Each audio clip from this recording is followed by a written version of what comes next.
नमस्कार। हिमालय टेलिभिजनको दैनिक कार्यक्रम समय सन्दर्भमा तपाईलाई स्वागत छ। म बोमलाल गिरी। यति बेला सत्तारूढ नेपाल कम्युनिस्ट पार्टी एमालेको आन्तरिक विवाद उत्कर्षमा पुगेको छ। त्यो विवादले झन्डै विभाजनको रूप समेत लिन सक्ने आकलन गरिएको छ र पछिल्ला गतिविधिहरू पनि दुवै पक्षका त्यस्तै छन्। एउटाले अर्कोलाई कारबाही गर्ने, त्यसलाई समानान्तर जवाफ दिने अर्को पक्षको रणनीति। यो विवाद विभाजनको नजिकै पुग्दै गर्दा त्यसलाई मिलाउनको लागि दोस्रो पुस्ताका नेताहरूबाट प्रयास पनि जारी भइरहेका छन्। खास गरी पछिल्लो समय गोकर्ण विष्ट, योगेश भट्टराई पक्ष लगायत अर्को पक्षका नेताहरू बीच औपचारिक अनौपचारिक वार्ताहरू भइरहेका छन्। यो वार्ता एमालेको विवाद मिलाउनका लागि। अहिलेसम्म भएका ती वार्ताहरू कतिको परिणाममुखी भएका छन्, त्यसले निकाल्ने नतिजा के हुन सक्छ, कसरी वार्ता अगाडि बढिरहेको छ, एमाले एक ढिक्का रहन्छ कि रहँदैन, यिनै विषयमा केन्द्रित रहेर कुरा गर्नको लागि आज हामीसँग हुनुहुन्छ नेकपा एमाले स्थायी कमिटी सदस्य यो गोकर्ण विष्ट। उहाँ चाहिँ नेकपा एमालेको नवौं महाधिवेशनबाट निर्वाचित सचिव पनि हुनुहुन्छ। आउनुहोस्, उहाँसँग संवाद सुरु गरौँ। नमस्कार, स्वागत छ। धन्यवाद। आराम हुनुहुन्छ? ठिक छ। सबैभन्दा पहिले तपाईँसँग सुरुवात बाहिर आएका केही प्रश्नहरूबाटै गरौँ। हजुर। तपाईँ, योगेश भट्टराई, सुरेन्द्र पाण्डे लगायतका नेताहरू जसले अहिले माधव कुमार नेपाललाई साथ दिइरहनु भएको छ, तपाईँहरू एकदम राम्रो भविष्य बोकेका नेताहरू पनि हो। मन्त्री भएको बेलामा सफल नेतृत्व गरेका मन्त्रीहरू पनि हो। तपाईँहरू चाहिँ अहिले एमालेको माधव नेपाल समूहमा बसिरहन पनि भित्री मनले मानिरहेको छैन, ओली पक्षमा गइहाल्न पनि नैतिकताले दिएको छैन, अप्ठ्यारो अवस्थामा हुनुहुन्छ। त्यही भएर कसरी यो सेटिङ मिलाउने भन्नको लागि तपाईँहरूले यो वार्ताको पहल गरिरहनु भएको छ भन्ने छ बाहिर। मुख्य चिज भनेको नेकपा एमाले केही वर्ष अगाडिदेखि पार्टीको आन्तरिक जीवनमा लोकतान्त्रिकरणलाई आत्मसात गर्यो। निर्वाचनको माध्यमबाट नेतृत्व चयन गर्ने विधिलाई हामीले स्थापित गर्यौँ। त्यो आधारमा नवौं महाधिवेशनमा केपी ओलीलाई अध्यक्षको उम्मेदवारको रूपमा प्रस्तुत गरेर एउटा प्यानल तयार भयो। माधव नेपाललाई अध्यक्षको उम्मेदवारको रूपमा तयार गरेर अर्को प्यानल तयार भयो। फेरि पनि तपाईँले नाम लिए जस्तै कमरेड सुरेन्द्र पाण्डे, घनश्याम भुषाल, योगेश भट्टराई, म लगायतका केही साथीहरू माधव नेपाल प्यानलबाटै हाम्रा उम्मेदवारीहरू प्रस्तुत गरेका थियौँ र हामी सबै खास गरी घनश्यामजी, योगेशजी, म हामी पदाधिकारीमा निर्वाचित भयौँ। सुरेन्द्रजी महासचिवमा थोरै भोटले 7 भोटले मात्रै उहाँ पराजित हुनुभयो। तर त्यो निर्वाचन प्रयोजनको लागि थियो, नेतृत्व चयनको एउटा सन्दर्भ मात्रै थियो। मुख्य चिज भनेको त नवौं महाधिवेशनले पारित गरेको विचार, सिद्धान्त, कार्यक्रम, कार्यदिशा र विधानलाई टेकेर पार्टी सञ्चालन गर्ने कुरा हो। देश जनताका जिम्मेवारीहरूलाई इमान्दारीपूर्वक पुरा गर्नको लागि पार्टीलाई अझ बलियो, अझ एकीकृत र सशक्त बनाउने हो।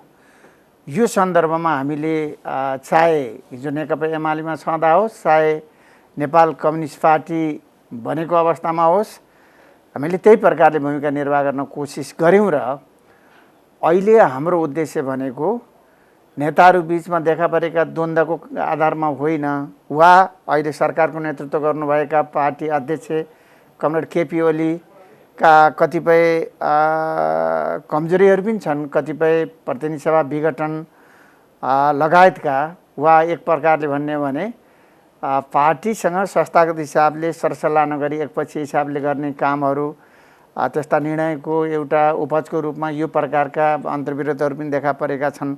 यी सबै चिजको बावजुद पनि पार्टीभित्र देखा पर्ने अन्तर्विरोध, मतभेद, विवाद, द्वन्द्वहरूको उपाय भनेको के विभाजन मात्रै हो त, वा द्वन्द्व व्यवस्थापनको अरू कुनै तरिका छैन। पार्टीभित्र हामीले भन्ने गर्छौँ नि बेला बेलामा आन्तरिक जनवाद, पार्टीभित्रको अन्तर्सङ्घर्ष भन्ने गर्छौँ नि। पार्टी यदि मूलभूत रूपमा सही छ भने पार्टीभित्र देखा पर्ने अन्तर्विरोधहरूको समाधान पार्टीको दायराभित्र रहेर गरिनु पर्दछ र पार्टीलाई एकताबद्ध गर्नु नै फेरि पनि कम्युनिस्ट आन्दोलनको भविष्य भन्ने निष्कर्ष हामी छौँ। हाम्रा आफ्ना व्यक्तिगत कुरा केही छैन। हामी कम्युनिस्ट आन्दोलनलाई एकीकृत राख्न चाहन्छौँ। हामी नेकपा एमालेलाई एउटा बलियो नेकपा एमालेको रूपमा जोगाउन चाहन्छौँ। यसको लागि हाम्रो प्रयत्न इमान्दारपूर्ण हो। तपाईँले त्यो महाधिवेशनमा गरिएको अथवा जुन प्यानल भनौँ न, प्यानलबाट निर्वाचित हुनुभयो, त्यो निर्वाचन प्रयोजनका लागि मात्र थिएन भन्ने कुरा चाहिँ कसरी देखियो भने अहिले झन्डै झन्डै विभाजनको रेखासम्म पुग्दै गर्दा तपाईँहरू त्यही प्यानल अनुसार चाहिँ अगाडि बढिरहनु भएको छ। अवश्य पनि पार्टीभित्र इस्युका आधारमा पक्ष विपक्ष हुने आफ्ना विवेकहरूलाई प्रयोग गर्ने जुन प्रकारको एउटा लोकतान्त्रिक अभ्यास विकास हुनुपर्थ्यो, त्यो अभ्यासको अभावमा यस प्रकारका अवस्थाहरू देखा पर्छन्। एकातिर हामीले लोकतान्त्रिक अवस्था, लोकतान्त्रिक विधि मार्फत निर्वाचनमा जाँदा वा नेतृत्व चयन गर्दा यो प्रकारका प्यानलहरू पनि देखा परे। तर अर्कोतिर ती प्यानलहरू एउटा महाधिवेशनदेखि अर्को महाधिवेशनसम्म, फेरि अर्को महाधिवेशनदेखि अर्को महाधिवेशनसम्म कायमै रहने कुराले पार्टीभित्र आउने विचारहरू, ती विचारहरूमाथि हुने स्वस्थ छलफलहरू र हरेकका आफ्ना विवेकहरू मार्फत सामूहिक छलफलका आधारमा पुगिने निष्कर्षहरूमा कहीँ न कहीँ समूहगत मनोविज्ञान प्रकट हुने गर्दछ। त्यो समूहगत मनोविज्ञानबाट बाहिर रहेको अवस्थामा मात्रै अन्य अवस्थामा पनि, सामान्य अवस्थामा पनि पार्टीले एउटा सही निष्कर्षमा पुग्न सक्दछ। यद्यपि दुर्भाग्यवश भन्नुपर्छ, हाम्रो बिचमा प्यानलगत प्रवृत्तिहरू लामो समयदेखि देखा परेका छन्। यसलाई अर्को हिसाबले भन्दाखेरि गुटगत प्रवृत्तिहरू, केवल समूहको स्वार्थ, समूहको चाहनामा आधारित प्रवृत्तिहरू देखा परेका छन्। यी विषयहरूमा पनि हामीले एउटा निश्चित समयमा पुगेर पर्याप्त समीक्षा गर्नुपर्ने होला। हामी कसरी जानु पर्दो रहेछ भन्ने सन्दर्भमा निष्कर्षमा पुग्नुपर्ने होला। यद्यपि आजको सन्दर्भमा माधव नेपाल, झलनाथ खनालको एउटा समूह छ, कमरेड केपी ओलीको अर्को समूह छ। एउटा समूह र अर्को समूहको बिचमा दुईटा कित्ताबाट लडाइँ जारी छ। मेरो पहिलो प्रश्न फेरि दोहोऱ्याउन चाहे, जस्तो अहिलेको अवस्थामा तपाईँको पार्टीका कार्यकर्ताहरूले नेकपा एमाले फुटेको होइन, जुटेको देख्न चाहिरहेका छन्। तपाईँहरूको प्रयास पनि त्यही छ होला। यदि तपाईँहरूका फेरि अथवा माधव नेपाल, झलनाथ खनाल समूहका गतिविधि हेर्ने हो भने संस्थापन पक्षभन्दा निकै फरक ढङ्गले अगाडि बढिरहेका छन्। नयाँ पार्टी गठन गर्नेसम्मका क्रियाकलाप पनि भइरहेका छन् भन्ने तपाईँहरूका नेताहरूबाटै सुनिन्छ। प्रदेशहरूमा देखिएका गतिविधि, ती गतिविधिले देखाउँछ एमाले एक ढिक्का भएर बस्नको लागि निकै कठिन छ। भलै जुटेको राम्रो, फुटेको अवस्थामा चाहिँ तपाईँको जुन नेतृत्वलाई समर्थन गरिरहनु भएको छ त्यही नेतृत्वसँग बसिरहन सक्नुहुन्छ? यदि फुटेको अवस्थामा मात्र भन्दैछु म। यति बेला चाहे अध्यक्ष कौड केपी ओली पक्षमा रहेका केही अतिवादी, चाहे कौड माधव नेपाल झलनाथ समूहमा रहेका केही अतिवादीहरू, चाहे नेकपा माओवादी, चाहे नेपाली काङ्ग्रेस लगायतका अरू देशभित्रका अरू विभिन्न पार्टीहरू, चाहे देश बाहिरका कतिपय शक्तिहरू यति बेला नेकपा एमाले विभाजनमा आफ्नो भविष्य खोजिरहेका छन्। मलाई टङ्क कार्कीको एउटा भनाइको सम्झना छ। नेकपा एमालेको चिहानमा ढाड तताउन चाहने शक्तिहरू यति बेला सलबलाइरहेका छन्।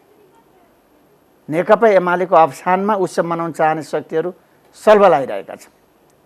तर म आज पनि भन्न चाहन्छु कि नेकपा एमालेका 98-99% कार्यकर्ताहरू, आम नेपाली नागरिकहरू, दाजुभाइ दिदीबहिनीहरू नेकपा एमालेको एकता चाहिरहेका छन्। नेकपा एमालेलाई एउटा सशक्त पार्टीको रूपमा देश, जनता, लोकतन्त्र र कम्युनिस्ट आन्दोलनको हितमा भूमिका निर्वाह गर्ने पार्टीको रूपमा देख्न चाहिरहेका छन्।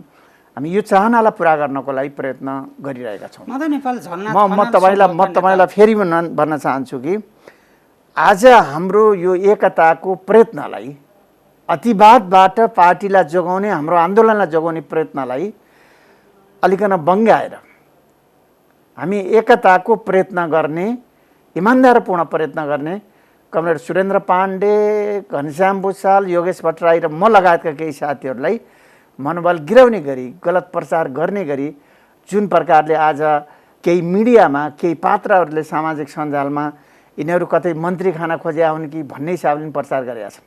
म तपाईँलाई भन्न चाहन्छु यो सर्वथा अनैतिक, अराजनीतिक कुरा हो। म यस्ता तुच्छ, अनैतिक, अराजनीतिक कुराको पछि लाग्न चाहँदैन। म यति भन्न चाहन्छु कि कमरेड सुरेन्द्र पाण्डे अर्थमन्त्री भएर पर्याप्त भूमिका निर्वाह गरेर आएको व्यक्ति हो। कमरेड घनश्याम भुषाल र योगेश भट्टराई भालवाला मन्त्री हुँदाहुँदै राजीनामा दिएर आएका साथीहरू हुनुहुन्छ र म पनि 2 पटक मन्त्री भएँ।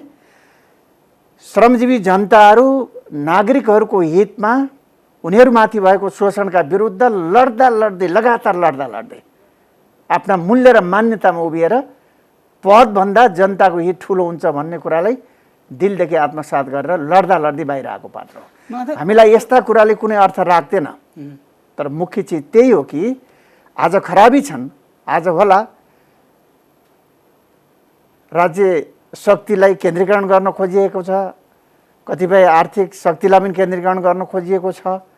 एक प्रकारले भन्ने हो भने आधारभूत वर्गका समस्याहरू ओझेलमा परेका छन्। जुन ढङ्गले संविधानका प्रावधानहरूको कार्यान्वयन हुनुपर्थ्यो, जुन ढङ्गले आर्थिक सामाजिक रूपान्तरणको बाटोबाट मुलुकलाई अगाडि लानु पर्थ्यो, सरकारले ठिक ढङ्गले ती भूमिकाहरू निर्वाह गर्न नसकेको कारणले पर्याप्त प्रश्नहरू उठिया छन्। जनताको प्रतिनिधिमूलक संस्था प्रतिनिधि सभालाई 2 पटक विघटन गर्ने कुराले आज नेपालको राजनीतिमा एक प्रकारको अन्योलता र अस्थिरता देखा परेको छ र जनतामा अविश्वास पैदा भएको छ।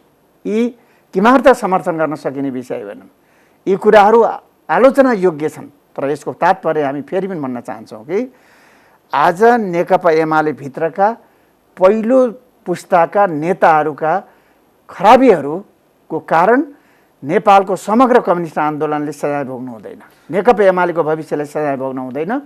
हाम्रो आन्दोलनलाई, हाम्रो पार्टीलाई जोगाउनु पर्छ र नयाँ ढङ्गले अगाडि बढाउनको लागि हामीले साहस गर्नुपर्छ, हामीले इमान्दारपूर्ण प्रयत्न गर्नुपर्छ। हाम्रो भनाइ यही हो।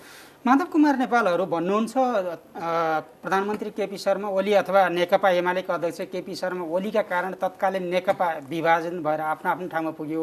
अहिले नेकपा एमाले पनि विभाजन उन्मुख हुँदै गर्दा यसको जड सबै केपी शर्मा ओली मात्र हो भन्नुहुन्छ। तर तपाईँले भनेअनुसार चाहिँ त्यो जड केपी ओली मात्र होइन, त्यस्ता अतिवादीहरू तपाईँहरूको दुवै पक्षमा छन्, अन्य राजनीतिक दलहरूमा पनि छन् र विभिन्न अन्तर्राष्ट्रिय शक्तिहरू पनि एमालेभित्र खेल्न खोजिरहेका छन्। म आज तपाईँलाई भन्न चाहन्छु, आज हामी जस्तो प्रकारको भू राजनीतिक अवस्थामा छौँ, यसै पनि नेपालमा कम्युनिस्ट आन्दोलन सशक्त भएको देख्न नचाहने शक्तिहरू विश्वव्यापी रूपमा बलवान छन्।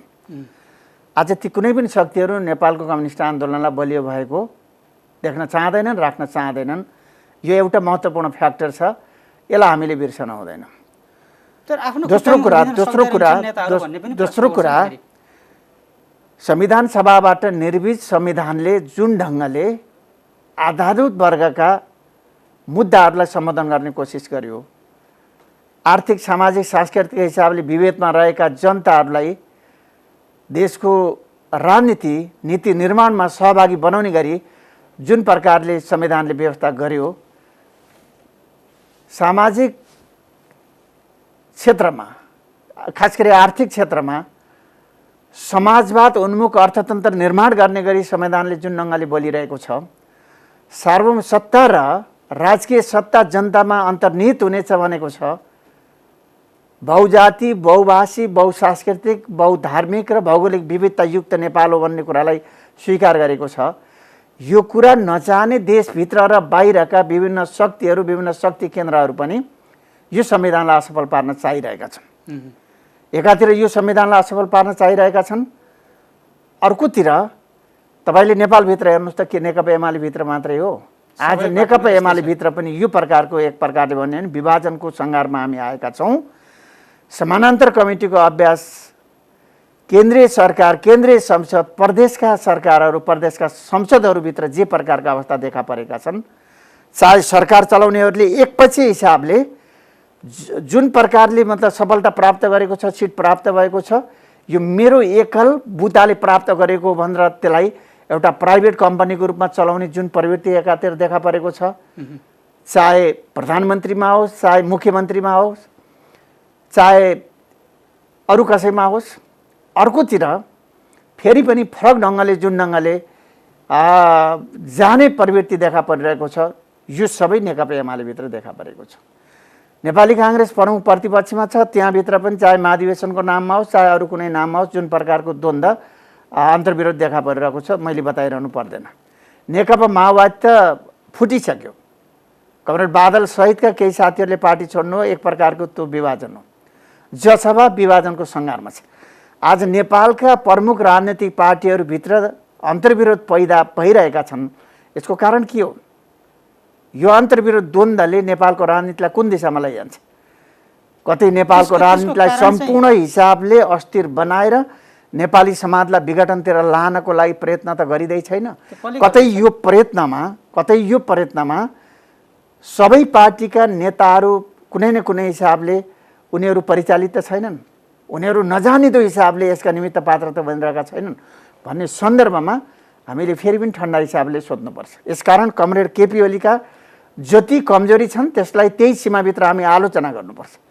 कमरेड माधव नेपाल र झलनाथ खनाल लगायत हामीहरूका जति कमजोरी छन् त्यही सीमाभित्र आलोचना गर्नुपर्छ, समीक्षा गर्नुपर्छ। तर मुख्य चिज भनेको फेरि पनि यो प्रकारको अन्तर्विरोध, यो प्रकारको द्वन्द्व अझ खास गरी रुलिङ पार्टीभित्र जुन ढङ्गले पार्टी बाहिर रहँदा अलि एक प्रकारले साम्य देखा पर्ने, तर जब सरकारमा पुग्छ, सरकारमा पुगेको अवस्थामा अन्तर्विरोधहरू देखा पर्ने। कतै अफसरको ठिक ढङ्गले विन्यास नभएर हो कि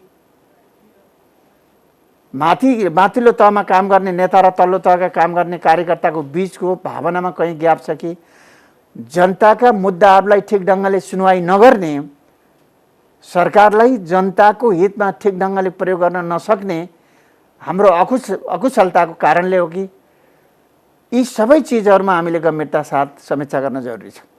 निर्वाचन घोषणा पत्र त्यसलाई कार्यान्वयन गर्ने सन्दर्भ, पार्टी र सरकारको बिचको अन्तर सम्बन्ध, एउटा कम्युनिस्ट पार्टी एउटा व्यक्तिगत रूपमा एक प्रकारले स्वेच्छाचारी हिसाबले चल्ने कि वा सामूहिकतामा चल्ने भन्ने सन्दर्भ, यी सबै पक्षहरूमा हामीले गम्भीरता साथ पार्टीलाई एकताबद्ध गरेर एउटा समयमा, अहिले तत्काल गर्दा तातो होला, कसैले पनि कमजोरी स्वीकार्न तयार छैन, किनकि हामी त्यो एकदमै लोकतान्त्रिकरण भइसकेका छैनौँ कि हामीभित्रै। मलाई तपाईँले प्रशंसा गर्नुभयो भने म एकदमै तपाईँसँग खुसी हुन्छु, तपाईँलाई स्याबास भन्छु, कहिलेकाहीँ मैले तपाईँलाई फोन पिन गर्छु होला, किनकि तपाईँको प्रशंसाले मलाई तपाईँलाई खोजिरहेको हुन्छ कि मेरो प्रशंसा गर्ने मानिसहरूको म खोजीमा हुन्छु, उदाहरणको रूपमा मैले भनिरहेको छु। तर यदि तपाईँको यो कुरा बेठिक छ भनेर मलाई आलोचना गर्नुभयो भने म तपाईँसँग फेरि सम्वाद पनि गर्न चाहँदैन। यही संस्कृतिबाट हुर्किएका, यस्तै प्रवृत्तिबाट हुर्किएका, यस्तै मानसिकताबाट हुर्किएका नेताहरू माथि पुगेका छन् र कुनै न कुनै हिसाबले त्यो प्रवृत्ति हामीमा पनि छ, ममा पनि छ। आज प्रशंसा चाहने, आत्मप्रशंसा चाहने अनि दासहरूको जमातलाई पछि लगाउने कुरालाई एकदमै गौरव ठान्ने जुन प्रकारको प्रवृत्ति छ, एक प्रकारले भन्ने हो भने आफूलाई संविधानभन्दा माथि राख्ने, आफूलाई कानुनभन्दा माथि राख्ने, आफूलाई पार्टीको विधानभन्दा माथि राख्ने जुन प्रकारको प्रवृत्ति हाम्रो आन्दोलनमा देखा पर्दैछ, यसले कहीँ न कहीँ समस्या त पैदा भइरहेको छ।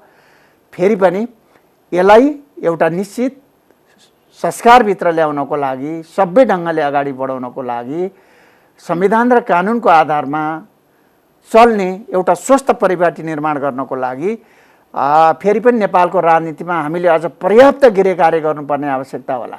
नयाँ संविधान आइसकेपछि त नयाँ ढङ्गले जाला नेपाल भन्ने त धेरै जनताहरूको अपेक्षा थियो, दाजुभाइ दिदीबहिनीहरूको अपेक्षा थियो। तर भइदियो के भन्दा नयाँ बोतलमा पुरानो रक्सी खनाए जस्तो भयो। तपाईँले भने जस्तै छ, परिस्थिति एकदम जटिल छ। सबै प्राय राजनीतिक दलभित्र विभाजन उन्मुख छन् उनीहरू, अनि सङ्कटग्रस्त अवस्थामा छन्। यस्तो विश्वव्यापी महामारीको बेला त जनताले सबै मिलिदिए हुन्थ्यो, हाम्रो पक्षमा केही काम गरिदिए हुन्थ्यो भन्दै गर्दा तपाईँले त्यो समस्या तपाईँको पार्टीभित्र, अन्य सबै पार्टीभित्र देखिरहनु भएको छ। विभाजन गराउनको लागि, खेल्नको लागि, अस्थिरता सिर्जनाको लागि विभिन्न शक्ति केन्द्रहरू खेलिरहेका छन्। त्यसो गर्दा तपाईँहरूमाथि उठ्ने प्रश्न भनेको तपाईँहरू आफ्नो खुट्टामा उभिन सक्नुहुन्न, आफ्नो निर्णय कार्यान्वयन गर्न सक्नुहुन्न।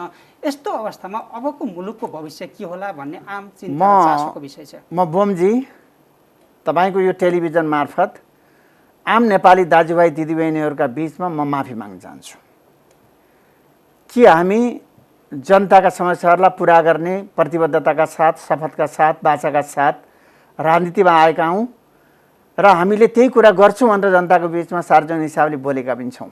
तर आज नेपालको राजनीतिमा जुन प्रकारका लडाइँहरू देखा परिरहेका छन्, जुन प्रकारका अन्तर्विरोधहरू सिर्जना भइरहेका छन्, आज जनताका मुद्दाहरू, समस्याहरू, जनताका खान नपाएका, उपचार नपाएका, लगाउन नपाएका, पढ्न नपाएका आधारभूत समस्याहरूतर्फ हाम्रो गम्भीरता साथ ध्यान गएन। आज करिब 100 वर्ष पछाडि विश्वव्यापी रूपमा कोरोना भाइरसको कारणले मानव जाति जुन ढङ्गले पीडा बोध गरिरहेको छ, आज हजारौँ नेपाली नागरिकहरूले जीवन गुमाइरहेका छन्। आज नेपालको राजनीतिले एक प्रकारले भन्ने भने हामीले त्यो जनताको समस्याप्रति ध्यान दिन सकेनौँ। मैले पनि ध्यान दिन सकिनँ। म माफी माग्न चाहन्छु। आज के जनताको अपेक्षा यही थियो र? थिएन। आज यो प्रकारले नेपालको राजनीति केवल केही सीमित व्यक्तिहरूको वरिपरि घुमिरहेको छ।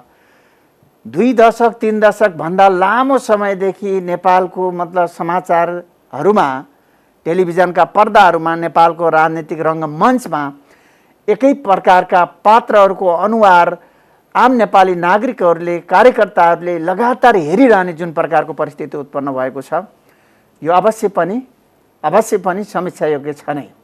आज मैले यही शब्द मात्रै प्रयोग गर्न चाहिरहेको छु। दोस्रो कुरा, मलाई फेरि पनि भन्दाखेरि अलिकन हीनताबोध त हुन्छ। म पनि एउटा राजनीतिक कार्यकर्ता हो। आज मैले केही समय अगाडि नर्वेको प्रधानमन्त्री 60औं वर्ष दिन मनाउनको लागि आफ्नो नगरी छोडेर अर्को नगरी पुग्नु भएछ। 10 जना कोरोनाको कारणले 10 जनाभन्दा बेसी व्यक्ति जम्मा हुन नपाउने भन्ने सरकारको निर्णय रहेछ। तर परिवारका सदस्यहरू 14 जना सहित उहाँले जन्मदिन मनाउनु भएछ। प्रहरीले त्यो थाहा पायो, प्रहरीले अनुसन्धान गर्यो र प्रहरीले गरेको अनुसन्धानले 14 जना त्यहाँ सहभागी भएको कुरालाई पुष्टि गर्यो। प्रधानमन्त्रीलाई प्रहरीले कारबाही गर्यो। नेपाली करिब 2.5 लाख बराबरको सजाय सुनायो। प्रधानमन्त्रीले जनताको बीचमा सार्वजनिक माफी मागेर मैले तपाईहरुले क्षमै दिन नमिल्ने गरी गल्ती गरेँ, मैले आफैले गरेको निर्णयलाई मैले उल्लङ्घन गरेँ, म माफी माग्छु, मैले अब उपरान्त कहिले गल्ती गर्ने छैन भन्दै त्यो सजाय प्रधानमन्त्रीले तिर्नुभयो। यहाँ चाहिँ ठिक उल्टो। आज दुनियाँमा यस्तो प्रकारको संस्कार पनि छ। केही दिन अगाडि फिनल्यान्डको प्रधानमन्त्री मेरिनले को बारेमा एउटा छानबिन भयो कि बिहानमा ब्रेकफास्ट गरेको महिनाको $300 मोटामोटी $300 जति खर्च उठेको रहेछ। त्यसमाथि प्रश्न उठाएर प्रहरीले छानबिन गर्यो। सायद गत साल होला, न्युजिल्यान्डको स्वास्थ्य मन्त्रीले जनताले भन्दा अगाडि आफूले भ्याक्सिन लगाए, त्यही कारणले उनीमाथि कारबाही भयो, उनले मन्त्री पद छोड्नु पर्यो। दुनियाँमा यस प्रकारको अभ्यास पनि देखा परेको छ। सभ्य समाजमा यस प्रकारका अभ्यासहरू छन्। तर आज हाम्रो देशमा हामीले संविधान मिच्न सक्यौँ भने, हामीले कानुन मिच्न सक्यौँ भने त्यो बहादुरता झल्किने खालको राजनीतिक परिपाटलाई हामीले निम्ताएका छौँ। यो दुर्भाग्यपूर्ण। अब तपाईँले यहाँनिर रोकेर एकैछिन अब फेरि नेकपा एमालेतिर जाउँ। अब यो नेकपा एमाले भित्रको विवाद मिलाउनको लागि प्रधानमन्त्रीले 6 बुँदामा स्पष्टीकरण दिनुभयो, प्रतिबद्धता जनाउनु भयो। त्यसको 13 बुँदे जवाफ दिनुभयो माधव कुमार नेपालले। तिनै बुँदाको वरिपरि रहेर तपाईँहरूले सहमति खोज्ने प्रयास गर्नुभएको छ। केही बुँदा हेर्दाखेरि एमाले छिट्टै त्यति मिलिहाल्ला र भन्ने यस्ता कुराहरू पनि देखिँदैनन्। यो बिचमा तपाईँहरूको बिचमा भएका वार्ताले कतातिर लैजाँदैछ? नमिल्न चाहँदा नमिल्ने कारण पनि छ हामीसँग, मिल्न चाहँदा मिल्ने कारण पनि पर्याप्त देखा परेको छ। कुन पक्षले जित्छ अब? एक प्रकारले संवादहीनताको अवस्था तोडेर पार्टी अध्यक्ष र प्रधानमन्त्रीको पार्टी अध्यक्षको तर्फबाट पार्टी एकताको लागि उहाँले 6वटा बुँदा प्रस्तावित गर्नुभएको छ। त्यस उप माधव नेपाल झलनाथ समूहको तर्फबाट हामी सबैको तर्फबाट एउटा प्रतिक्रिया र फेरि एकताको लागि अपिल पनि जाहेर भएको छ।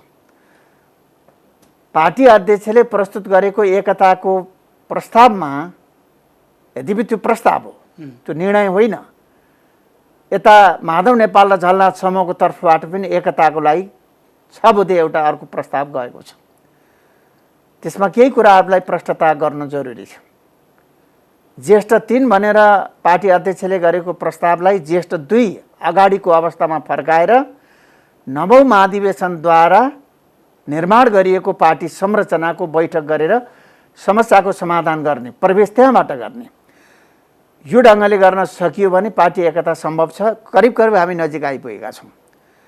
2 गते अगाडि पार्टीका सबै तहका कमिटीहरू, जनसङ्गठनका सबै तहका कमिटीहरूका संरचनाहरूलाई पूर्ववत अवस्थामा फर्काएर एकता सम्भव छ भन्ने कुरा हामीले धेरै पहिलादेखि उठाएका छौँ।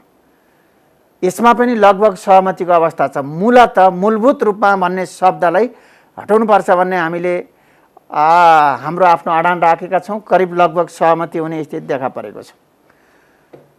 अदालतको फैसला पछाडि, खास गरी फाल्गुन 23 गते पछाडि भएका दुवैतर्फका, म एउटा तर्फ मात्रै भन्न चाहँदैन, दुवै पक्षबाट भएका राजनैतिक र साङ्गठनिक निर्णयहरू जो एकताको प्रतिकूल छन्, यस्ता निर्णयहरूलाई निशर्त फिर्ता लिएर पार्टी एकताको लागि अगाडि बढ्ने सन्दर्भमा हामीले गम्भीरता साथ ध्यान दिन सक्यौँ भने एकता सम्भव छ। यसै गरी एकातिर एउटा समूहको नेतृत्व कमरेड झलनाथ खनाल र माधव नेपालले गर्नुभएको छ, अर्कोतिर झलनाथ खनाल र माधव नेपालमाथि नै कारबाही गरिएको छ। हामीले भनिरहेका छौँ कि पार्टी एकताको आधार निर्माण गर्नको लागि, वातावरण बनाउनको लागि पनि कमरेड झलनाथ खनाल, माधव नेपाल सहितका कमरेडहरूमाथि भएको कारबाहीलाई फिर्ता लिनुपर्छ। त्यसपछि एकताको वातावरण निर्माण हुन सक्छ भन्ने मान्यतालाई हामीले अगाडि सारेका छौँ। यसो गऱ्यौँ भने मेरो विचारमा त्यति एकता अप्ठ्यारो छ भन्ने मलाई लाग्दैन। अहिले पनि इमान्दारीपूर्वक एकता चाहने हो भने एकता सम्भव छ। तपाईँले अब यो कार्यकर्तालाई भड्किन नदिनको लागि आश्वस्त पार्ने प्रयास गर्दै हुनुहुन्छ कि तपाईँले भनेका कुराहरू केही दिनपछि तपाईँहरूकै क्रियाकलापले स्पष्ट हुनेछन् कि वार्ता सहमतिमा पुग्न सकेन र आफ्नो आफ्नो बाटो लाग्न सक्नुभयो? त्यस्तो तपाईँको भित्री मनले भन्छ अझै एमाले एक ढिक्का रहन सक्छ? तपाईँले केही समय अगाडिको समाचार सुन्नुभएको छ नि, इजरायल र प्यालेस्टाइनको बिचमा हजारौँ रकेटहरू प्रहार भए। हजारौँ रकेटको बिचमा एकाएक युद्ध विराम पनि भयो।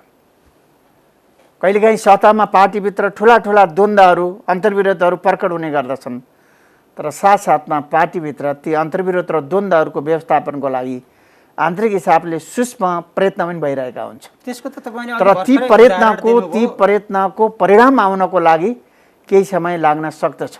तर हामी चाहे अध्यक्ष कमरेड केपी ओली पक्षमा रहेका केही कमरेडहरू, चाहे माधव नेपाल झलनाथ समूहमा रहेका केही कमरेडहरू, हामी दुवैतर्फका कमरेडहरू एकताको लागि प्रयत्नशील छौँ। जस्तो उता पनि कमरेड विष्णु पौडेल, सुभाष नेमाङ, प्रदीप गेवाली, शङ्कर पोखरेल, विष्णु रिमाल लगायतका साथीहरू एकताको लागि प्रयत्नशील बनिरहनु भएको छ। यतातिर पनि हामी प्रयत्नशील छौँ। यो हिसाबले हाम्रा प्रयत्नहरू एकतामा परिणत हुन्छन्, एकता सम्भव छ। फेरि पनि तल कार्यकर्ताहरू एक आपसमा मिल्नै नसक्ने गरी एक आपसमा त्यो प्रकारले मतभेद पैदा गर्ने, द्वन्द्व पैदा गर्ने, एकले अर्कोलाई लाञ्छना लगाउने कुरालाई बन्द गरेर दुवै पक्षमा रहेका कार्यकर्ताहरूले, माथिल्लो तहका नेताहरूलाई एकता हाम्रो भविष्य हो, एकता कम्युनिस्ट आन्दोलनको भविष्य हो, एकताबाट बाहिर जाने कुरा किमार्थ कार्यकर्ताको लागि स्वीकार्य हुन सक्दैन भनेर दबाब दिने वातावरण आम रूपमा, देशव्यापी रूपमा कार्यकर्ता पङ्क्तिबाट पैदा गर्न सक्यौँ भने नेतृत्व पङ्क्तिलाई पनि दबाब सिर्जना हुन्छ। यसले एकताको अवस्था निर्माण गर्छ। बाहिरको उदाहरण दिए जस्तो सजिलो हुँदो रहेछ। तपाईँले इजरायल र प्यालेस्टाइनको उदाहरण दिँदै गर्दा तपाईँले भर्खरै दिएको उदाहरण न्युजिल्यान्डको अथवा नर्वेको, फिनल्यान्डको, त्यहाँका सरकारले, त्यहाँका राष्ट्र प्रमुखहरूले गरेका गतिविधि पनि आफै भन्नुभयो। त्यसले गर्दा बाहिर त्यति राम्रो छ, राम्रो नराम्रो पक्ष छुट्टै छन्, हामीमा त्यो चरित्रको विकास भएन। मैले अघि नै भनिसकेँ, हामीमा एक प्रकारले शक्तिको केन्द्रीकरण गर्ने कुरालाई बहादुरिता ठान्ने,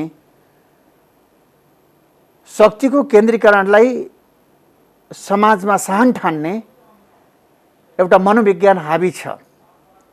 यही कारणले मैले पनि मेरो वरिपरि अलि धेरै झुन्डहरू हिँडाउन सकेँ भने मलाई ठुलो नेता ठान्छन् कि मेरो भित्र रहेका गुणहरू, मेरो इमान्दारिता, देश र जनताप्रति गरेका मेरा असल प्रयत्नहरू, इमान्दारपूर्ण प्रयत्नहरू के छन् भन्ने कुरातिर समाजले पनि विश्लेषण गर्दैन र मेरो मनमा पनि लागिरहेको हुनसक्छ कि नेता बन्ने गुण भनेको समाजमा जसले जति रवाब देखाउन सक्यो, जसले जति वरिपरि हिँड्नेहरू, भक्तहरू निर्माण गर्न सक्यो, वा एक प्रकारले भन्ने हो भने विवेकलाई बाहिर राखेर अरूको विवेकका आधारमा चल्नेहरूको जमात तयार गर्न सक्यो त्यही नै ठुलो नेता हो भन्ने मान्यता नेपालको राजनीतिमा अहिले पनि सर्वत्र व्याप्त छ।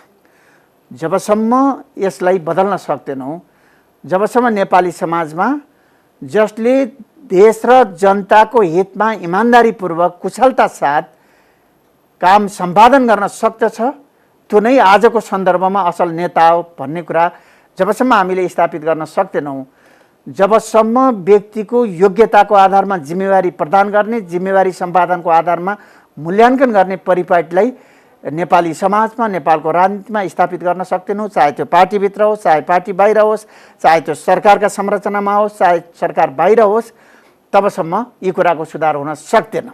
आज जुन प्रकारले पात्रहरूको छनौट गर्ने श्रृङ्खला देखा परिरहेको छ, जुन प्रकारले नेपालको राजनीतिमा जस्ता पात्रहरू एक ढङ्गले नेपालको राजनीतिमा विभिन्न पार्टीहरूभित्र हाबी हुने अवस्था देखा परिरहेको छ, यसले फेरि पनि कहीँ न कहीँ हाम्रो समाजभित्र पनि केही कमजोरीहरू छ। कहीँ न कहीँ समाजमा रहेका कमीहरूलाई, यस्ता प्रकारका मनोविज्ञानहरूलाई सुधार्नुपर्ने आवश्यकता छ भन्ने कुरालाई समग्रतामै हामीले हेर्नु जरुरी छ। तपाईँलाई सुरुमा सोधेको प्रश्न, तपाईँ लगायतका केही नेताहरूमाथि जसरी आशंकाको दृष्टिले हेरियो त्यसको मतलब पनि तपाईँहरू त्यसका बावजुद पनि तपाईँहरू एकता जोगाउनको लागि भएको छ। मेरो प्रश्न पुरा हुन दिनु होला। यसको मतलब चाहिँ तपाईँहरू खास गरी एमाले भित्र देखिएको मुख्य विवाद भनेको दुई नेताबीच अथवा केपी शर्मा ओली, माधव नेपाल र झरनाथ खनालको बिचमा देखिँदै गर्दा तपाईँहरूले जुन सहमति गर्नुहुन्छ त्यो सहमतिले नेतृत्वलाई त्यो सहमतिमा ल्याउन बाध्य पार्छौँ भन्ने छ, अथवा हामीले नेताहरूले नमान्दैन हामीले गऱ्यौँ भने चाहिँ मान्लान् कि भन्ने अपेक्षा? अब केही नेताहरूका बिचमा व्यक्तित्व टकराव पनि छ, इगो पनि छ, त्यसलाई पनि हामीले अलिकन कम गर्नको लागि सहजीकरण गर्नुपर्ने पनि छ। हाम्रा नेताहरूको लामो अनुभव छ, आन्दोलनमा लामो अनुभव छ, त्यसलाई पनि हामीले सम्मान गर्नैपर्छ। तर नेतृत्वमा रहेका कमजोरीहरूलाई पनि हामीले औँला ठडाउनै पर्छ, आलोचना गर्नैपर्छ। हामी नेताहरूलाई सम्मान पनि गर्छौँ, तर उहाँहरूमा रहेका कमीहरूलाई हामीले औँला पनि ठडाउँछौँ। र हामीले आम कार्यकर्ता र जनताहरूको सोचाइ जे छ, नेपालको कम्युनिस्ट आन्दोलनको हित चाहने शुभचिन्तकहरूको जे छ चाहना, यसलाई पनि हामीले नेताहरूले बुझ्ने गरी हामीले बुझाउन जरुरी छ, उहाँहरूलाई घचघचाउनु जरुरी छ।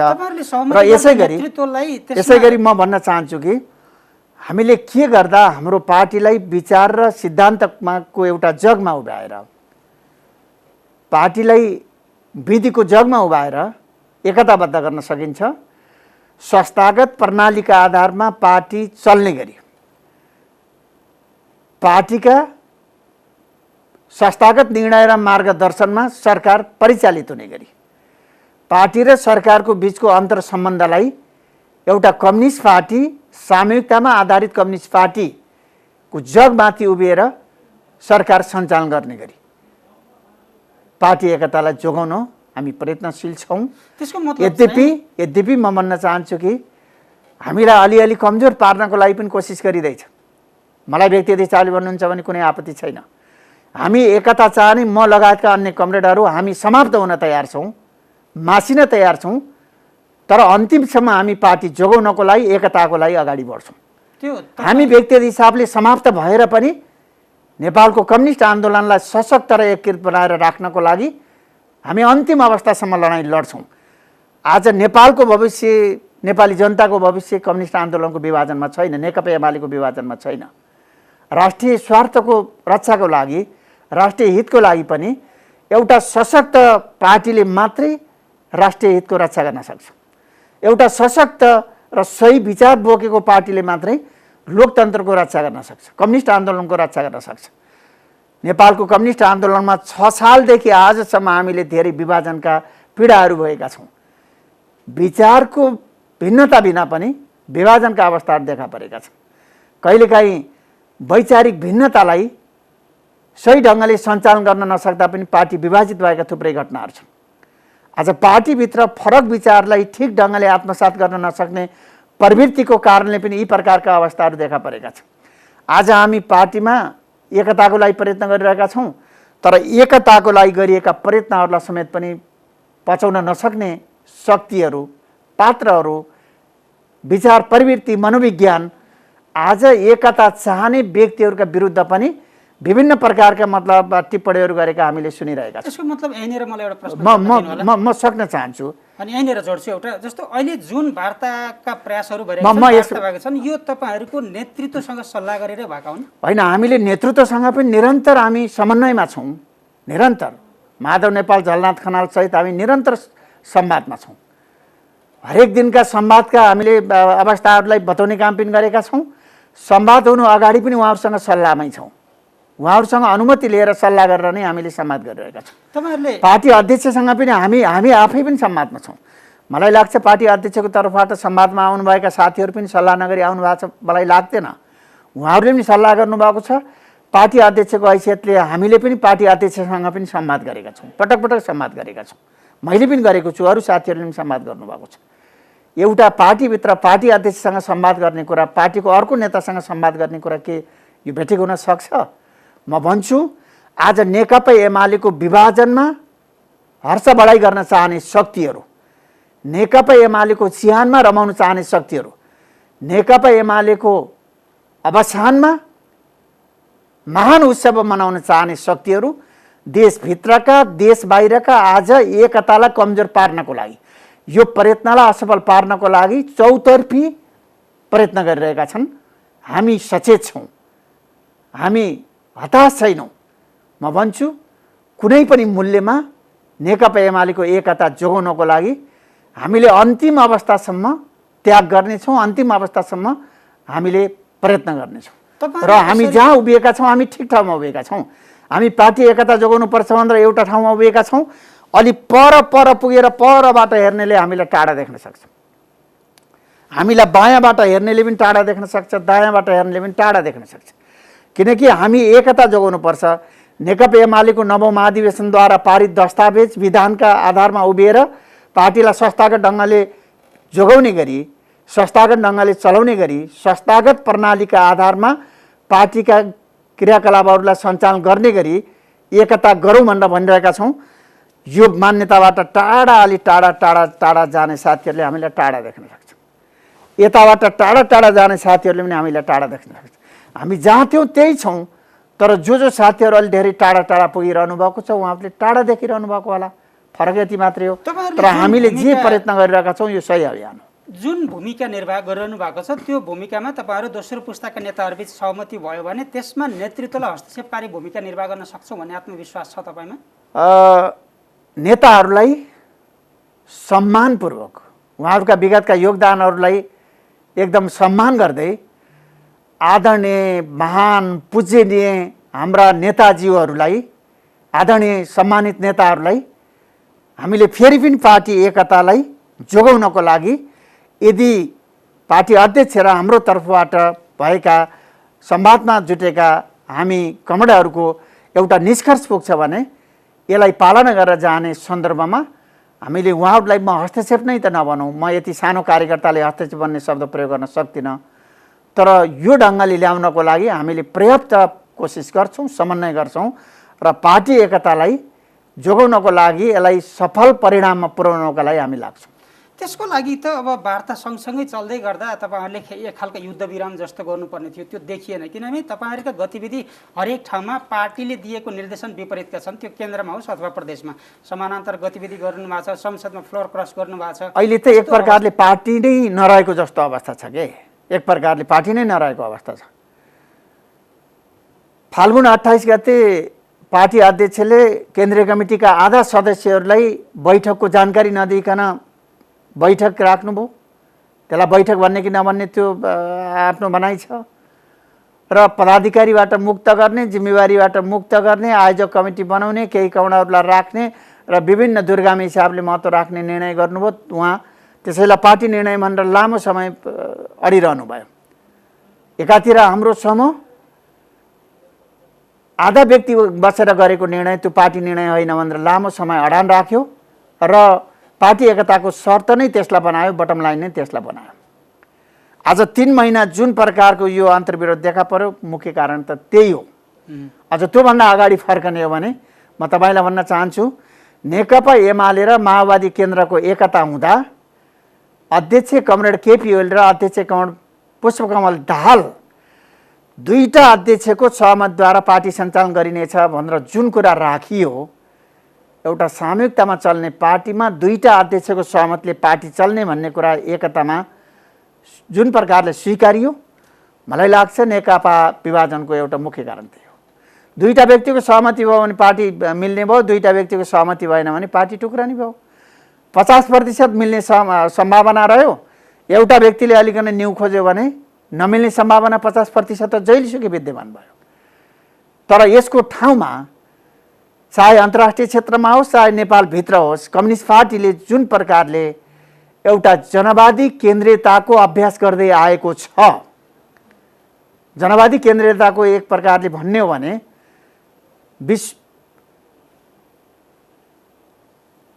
मार्क्सवादी विश्व दृष्टिकोण, वर्गीय पक्षधरता, समाजको आमूल परिवर्तनको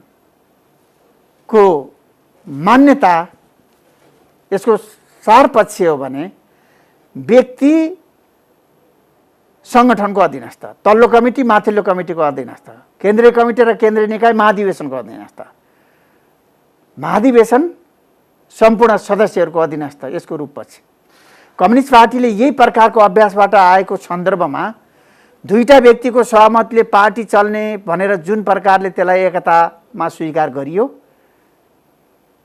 पार्टीभन्दा संस्थाभन्दा व्यक्तिमाथि भन्ने कुरालाई त्यो बेला राखियो। आज कोही नेकपाभित्रको विवादको एउटा महत्त्वपूर्ण जड थियो भने त्यो थियो। र आज पनि हामीले नेताहरूलाई पार्टीको संरचनाको अधीनस्थ राख्ने गरी त्यो प्रकारको संस्थागत विधिलाई, प्रणालीलाई स्थापित गऱ्यौँ, व्यवहारमा कार्यान्वयन गऱ्यौँ भने पार्टी जोगिन्छ। यदि पार्टीभन्दा व्यक्ति माथि रह्यो, पार्टीभन्दा नेता माथि रह्यो, कमिटीभन्दा नेता माथि रह्यो भने चाहे कमिटीभन्दा माथि रहेको नेता कमरेड अध्यक्ष केपी ओली हुँदा होस्, चाहे कमरेड झलनाथ खनाल हुँदा होस्, चाहे कमरेड माधव नेपाल हुँदा होस्, चाहे वामदेव हुँदा होस्, पार्टी जोगिँदैन। यसकारण हरेक नेताहरू पार्टीको संस्थागत प्रणालीलाई पालना गरेर जाने गरी पार्टीको अधीनस्थ, कमिटीको अधीनस्थ रहने कुरालाई व्यवहारता स्थापित गर्ने कुरा नै पार्टीको भविष्यको लागि सम्भव कुरा हो। अब जस्तो तपाईँहरूका यी 6 बुँदे र 13 बुँदे प्रस्तावभित्र रहेर मेरो दुईटा प्रश्न। प्रधानमन्त्री केपी शर्मा ओलीले तपाईँहरूले सर्वोच्च अदालतमा बुझाएको हस्ताक्षर फिर्ता लिनुपर्छ भन्ने एउटा कुरा, त्यसको जवाफमा तपाईँहरूले संसद विघटन गर्नु गल्ती थियो भनेर रियलाइज गर्नुपर्ने तपाईँहरूले उठाएको कुरा। अर्को जेठ 2075 जेठ 2 गतेभन्दा अगाडि जानुपर्ने कुरा र जेठ 3 अगावै भन्नुपर्ने प्रधानमन्त्रीको अडान। यी बिचमा तपाईँहरू बिचको मिलनबिन्दु कहाँनिर भेटिन्छ? हामीसँग समय पनि थोरै छ, छोटकरीमा जवाफ दिनु। प्रधानमन्त्रीले संसद विघटन गरेका कुरालाई पनि उहाँले फिर्ता लिन पनि उहाँको इगोको विषय बनिरहेको छ।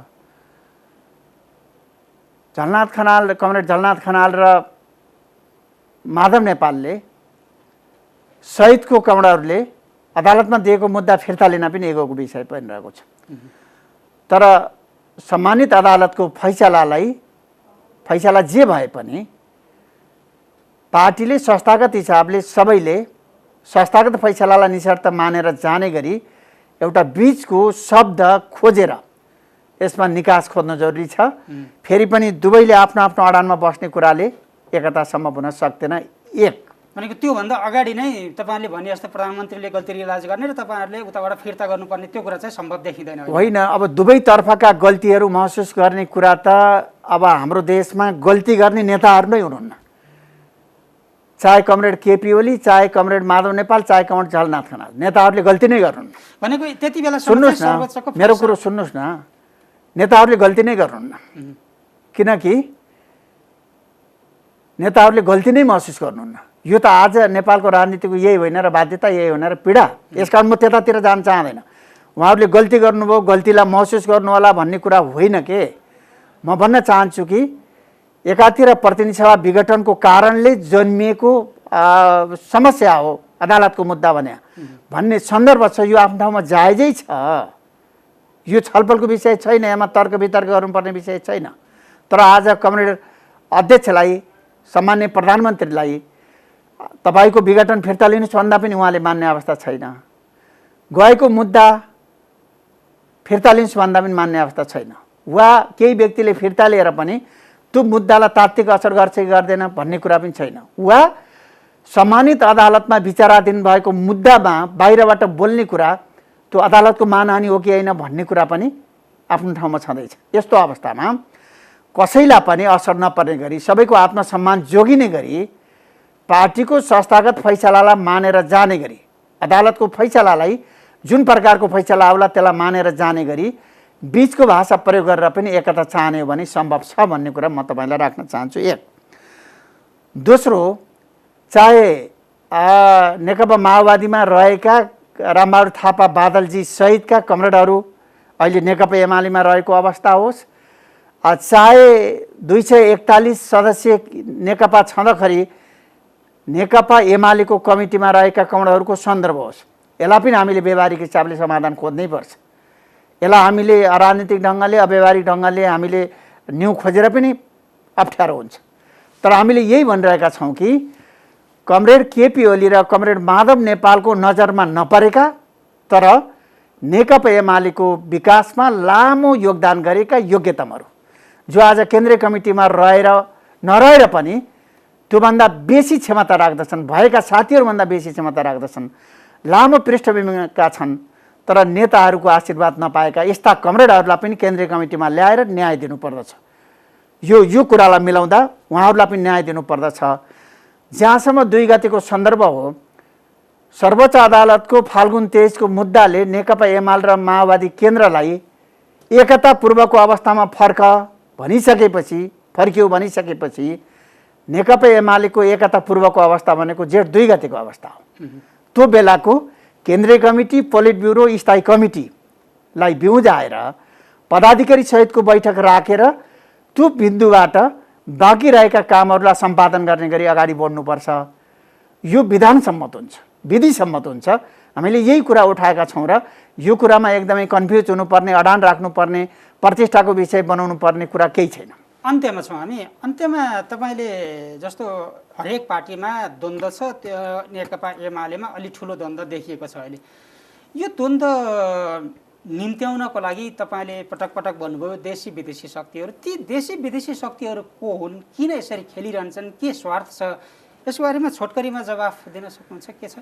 एउटा त पार्टीभित्र पनि अलि विभाजनकारी मनोविज्ञान हुन्छ कतिपय कार्यकर्ता नेताहरूमा। एउटा ठुलो समुद्रमा स्विमिङ गरेर प्रतिस्पर्धाबाट आफूलाई श्रेष्ठ स्थापित गर्ने कुरा भन्दा पनि एउटा सानो कुवामा स्विमिङ गरेर आफूलाई नेता स्थापित गर्न चाहने विभिन्न व्यक्तिहरूमा रहेको मनोवृत्ति पनि एउटा कारण छ। पार्टी विभाजन भयो भने अवसर पाइन्छ, पार्टी एउटा भयो भने ठुलो पार्टीमा प्रतिस्पर्धा गर्न सकिँदैन भनेर त्यो प्रकारले सोच्ने व्यक्तिहरूको पनि महत्त्वपूर्ण भूमिका छ।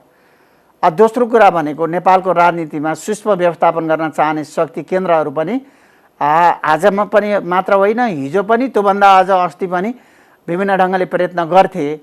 कहिले हाम्रो चाहना र उनीहरूको प्रयत्नको बिचमा मेल खान्थ्यो र हामीले क्या बात भनेर धन्यवाद दिन्थ्यौँ। कहिलेकाहीँ हामीले नचाहेको व्यवस्थापन गर्न कतिपय शक्ति केन्द्रहरूले कोसिस गर्छन्, त्यसले हामीलाई अप्ठ्यारो पार्छ। फरक यही हो। तर म फेरि पनि भन्न चाहन्छु कि नेपालको राजनीति, नीति निर्माण र निर्णय प्रक्रियामा स्वयं नेपालका नेताहरू, स्वयं नेपाली राजनीतिक व्यक्तिहरू आत्मनिर्भर बन्ने, आफ्ना खुट्टामा उभिएर निर्णय गर्ने अवस्था आज पनि छैन। त्यो अवस्था ल्याउनको लागि हामी अलि गम्भीर हुन जरुरी छ। मैले अरूलाई दोष देखाएर आफ्नो घरको फोहोरलाई सफा नगर्ने, अर्को घरको फोहोरलाई औँला देखाउने कुरा मात्रै पनि समाधान हुन सक्दैन। अरू कसैलाई देखाएर फेरि पनि हामी मुक्त हुन सक्दैनौँ। पहिलो समस्या हामीभित्र देखा परेको मनोविज्ञान हो, हामीभित्र देखा परेको प्रवृत्ति हो, हामीभित्र देखा परेको एकले अर्कोको अस्तित्वलाई स्वीकार गर्न नसक्ने, एकले राखेको विचारलाई अर्कोले सम्मान गर्न नसक्ने, अन्तर्विरोधको सही ढङ्गले व्यवस्थापन गर्न नसक्ने जुन प्रकारको नेपालको कम्युनिस्ट आन्दोलनमा एक्लै हिँड्न चाहने, एक्लै कुदेर प्रथम हुन चाहने प्रवृत्ति देखा परिरहेको छ, यसको शिकार आज नेपाली जनताको आस्था बनिरहेको छ। यसको शिकार आज नेपालका नेकपा एमालेका आम कार्यकर्ता पङ्क्तिको आस्था बनिरहेको छ वा उनीहरूको चाहना बनिरहेको छ। उनीहरूको चाहना माथि खेलबाड गरिएको छ। यसकारण यसबाट जोगाउनको लागि हामी प्रयत्न गरौँ भन्ने कुरा हो। म फेरि पनि भन्न चाहन्छु कि हामीलाई चारैतिरबाट जुन प्रकारले हमला गरिए पनि एकता आजको आवश्यकता हो। एकता कम्युनिस्ट आन्दोलनको भविष्य हो। एकता हाम्रो देशको भविष्य हो।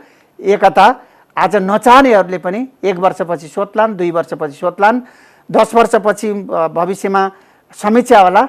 तर आज एकताको यो प्रयत्न आवश्यक थियो, इमान्दारपूर्ण थियो भन्ने कुरा सबैले महसुस गर्लान्। हामी यसको लागि फेरि पनि लाग्छौँ, लाग्नेछौँ, लागिरहन्छौँ, निरन्तर लागिरहन्छौँ। तपाईँको त्यो प्रयासले सार्थकता पाओस् हाम्रो शुभकामना। यहाँसम्म म आशावादी छु। नेकपा एमालेको हामीले एकता गर्छौँ। म आदरणीय अध्यक्ष कमरेड केपी ओली, आदरणीय पार्टी नेता कमरेड झलनाथ खनाल, आदरणीय पार्टी नेता कमरेड माधव नेपाल, उहाँहरूलाई यो टेलिभिजन मार्फत पनि अनुरोध गर्न चाहन्छु कि आम नेपाली जनता र कार्यकर्ताहरूको चाहनालाई तपाईँहरूले बर्बाद नगरिदिनुहोस्। धन्यवाद। धन्यवाद। हुनुहुन्थ्यो नेकपा एमालेका स्थायी कमिटी सदस्य गोकर्ण विष्ट। उहाँसँग हामीले नेकपा एमालेमा देखिएको विवाद, त्यो विवाद मिलाउनका लागि भइरहेका पहलमा केन्द्रित रहेर कुराकानी गऱ्यौँ। यसका साथै आजलाई समय सन्दर्भ यति नै। भोलि फेरि आउनेछौँ। नमस्कार।